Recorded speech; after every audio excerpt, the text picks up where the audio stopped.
ce soir, l'heure politique, pas de documents, pas de progrès dans les travaux de la Chambre, alors que les conservateurs retardent les affaires de la Chambre. La chef du Parti vert dénonce l'opposition officielle. C'est un gaspillage d'argent et de temps.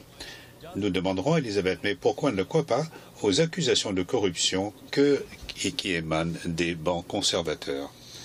Par ailleurs, le mot tarif ou barrière tarifaire, c'est un très beau mot. Et voyons quel est l'impact de la campagne électorale et ce qu'une victoire de Trump ou de Harris signifierait pour l'économie canadienne. Bien, il faut maintenant, vous voulez nous ramener au XXe siècle. Il reste 10 jours à la campagne électorale en Colombie-Britannique. Voyons les réactions du débat d'hier soir. Voici l'heure politique. Bonsoir tout le monde, ici Michael Serapio. Un débat concernant les documents et également un fonds vert ou un fonds écologique qui continue de paralyser la Chambre des communes. Et les conservateurs exigent les documents et qu'ils soient transmis à la GRC. Mais les libéraux de M. Trudeau ne veulent pas répondre aux préoccupations, notamment en ce qu'ils évoquent la charte. La semaine dernière, elle a dit que le gouvernement avait remis les documents à la GRC. Cette semaine, ils nous disent que s'ils donnaient les documents à la GRC, cela violerait la charte des droits. Donc maintenant, semaine après semaine, on nous raconte une nouvelle histoire qui, ceci, paralyse le Parlement pour dissimuler la vérité. Alors quel est donc le contenu de ces documents concernant ce scandale de 400 millions de dollars que le Premier ministre ne veut pas divulguer? C'est une chasse aux sorcières à laquelle se livre l'opposition et poursuivre des gens qui n'ont rien à voir avec les dossiers. Par exemple, ce sont des dossiers personnels ou des dossiers de personnel qui contiennent des informations privées. Monsieur le Président, la GRC et la vérificatrice générale sont préoccupés par cette motion et le gouvernement pense que nous devrions envoyer cela devant un comité compétent afin de pouvoir étudier la question. Bien, alors, nous avons une impasse et pour en parler, la chef du Parti vert, Mme Elisabeth May. Merci d'être des nôtres. Merci de m'avoir invité, Michael. Bon, vous avez parlé avant la période de questions aujourd'hui et vous avez décrit ce qui se passe à la Chambre des communes en disant que c'est un énorme gaspillage de temps et d'argent. Mais les conservateurs exigent ces documents qui, disent-ils, va mettre au jour la corruption des libéraux. Alors ça vaudrait la peine si c'est vrai.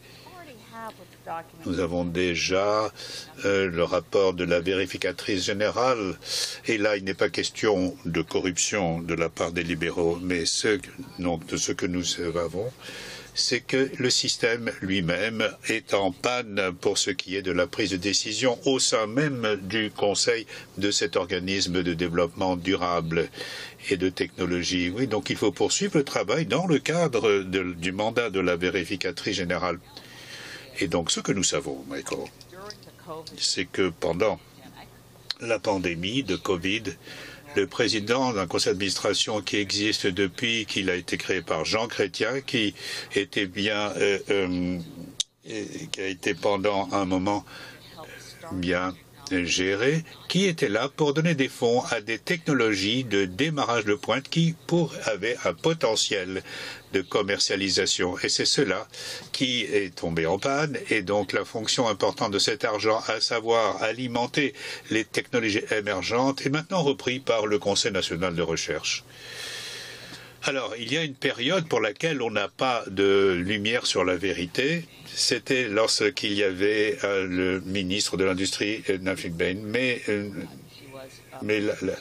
Donc, la personne a été nommée au Conseil économique consultatif par Stephen Harper. Elle a été conseillère de Jim Flaherty et de l'ancien Premier ministre Brian Mulroney. La personne en question est décédée. Mais c'était quelqu'un qui avait quand même un curriculum et une carrière professionnelle tout à fait brillant.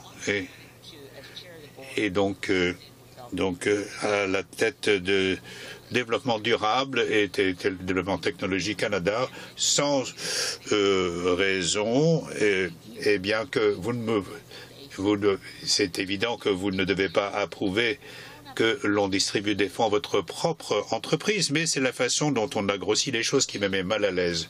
Parce que si la Chambre des communes réclame des documents, le document doit remettre tous les documents. Et il y a des modalités pour traiter cela qui sont différentes d'arrêter toute la machine parlementaire. Et il serait bon d'envoyer les choses devant le comité et on pourrait jeter un coup de projecteur sur cette situation et également de nous appuyer sur le rapport qui existe de la vérificatrice générale. Oui, mais si c'est envoyé au comité, donc vous dites qu'il est difficile de corroborer ces accusations qui sont faites par les conservateurs, alors que dites-vous de l'argument des libéraux, à savoir que les conservateurs essayent de tirer des gains politiques et purement politiques de cette affaire? Écoutez, franchement, je ne comprends pas. Moi, je n'accepte pas l'argument de Karina Gould, à savoir qu'il s'agit d'une violation de la charte, parce que si des documents sont réclamés, on doit pouvoir les livrer sur demande. Et donc, on ne sait pas si un examen de la part des GRC pourrait déboucher sur une allégation de criminalité qui n'existe pas pour l'instant. Encore une fois, nous avons la vérificatrice générale et le commissaire responsable de l'environnement durable. Et donc, peut-être qu'il pourrait y avoir de la délinquance, on ne sait pas, une infraction. Évidemment, donc ils ont exagéré ce qu'ils ont fait pour l'environnement avec les fonds obtenus. Mais il y a également des sociétés d'exploitation des sables bitumineux qui ont exagéré aussi un certain nombre d'avantages qu'ils disent avoir procuré au secteur. Alors c'est incroyable d'avoir des gens qui parlent de choses et d'autres sans que cela ait véritablement un soutènement et une solidité quelconque. Je pense que de part et d'autre, on essaye de se livrer à des chicanes politiques. Et je ne crois pas que la livraison des documents violerait quelque droit que ce soit soutenu par la charte, mais je ne crois pas qu'il faille pour autant que l'on paralyse le gouvernement sur cette notion même de violation de privilèges, alors que l'on pourrait faire le travail au comité et donc que le Parlement adopte des lois qui sont en souffrance. Bien, donc tout le monde est d'accord. Tout le monde, sauf les conservateurs, est d'accord pour qu'on confère la question au comité. Mais donc ça, quand même, ça met en exergue la toxicité qui règne au Parlement. Ne pensez-vous pas qu'il est temps maintenant de dissoudre la Chambre et de tenir de nouvelles élections? Non, je ne crois pas. À l'heure actuelle, tous mes commettants sont occupés à une élection provinciale pour choisir le gouvernement de la Colombie-Britannique. Et il y a d'autres élections provinciales en vue. Et donc nous avons 5 partis au Parlement. Et donc maintenant, je pense qu'ils veulent maintenant choisir le prochain Premier ministre. Mais il y a 5 partis au Parlement, je le rappelle. Et nous sommes capables de coopérer dans la plupart des cas pour légiférer. J'aime bien quand nous pouvons coopérer et accomplir des choses. Et donc il y a des lois qui ont été proposées par le ministre des Transports et dont on ne parle pas beaucoup, le C33 par exemple pour la sécurité ferroviaire et également la gestion de nos ports, nos installations portuaires. Je pense qu'il serait bon que l'on adopte ces projets de loi qui sont là dans la file d'attente, qui attendent la 3e lecture. Alors, ensuite, il faut que le projet de loi en question ou les projets de loi aillent au Sénat. Et c'est une perte de temps, d'efforts, alors que ce sont des projets de loi qui sont nécessaires pour le pays. Et donc je pense que, alors que maintenant ils nous sont en train de nous inonder, de nous enterrer sous ces déclarations qui ne sont que de la rhétorique creuse. Et puis donc je pense que cela mettrait en difficulté au moins 3 provinces si nous faisons tomber le gouvernement dès demain. Bien, il nous reste une question à vous poser. J'ai vu l'article dans le Journal de Montréal où on se demande si vous êtes prête ou pas à diriger le Parti vert dans une autre campagne électorale. Est-ce que vous êtes prête à le faire? Bien sûr que je le suis. J'ai été étonné que les journalistes ne me posent pas la question et s'appuient sur des rumeurs, des choses anonymes. Je suis en pleine forme, je suis capable d'accomplir un fardeau qui écraserait une autre personne de mon âge.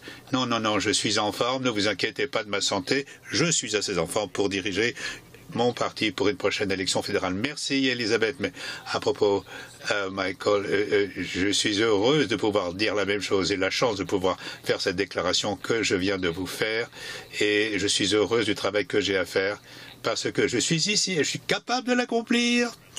Voilà, merci beaucoup Elisabeth, mais merci du temps que vous nous avez accordé.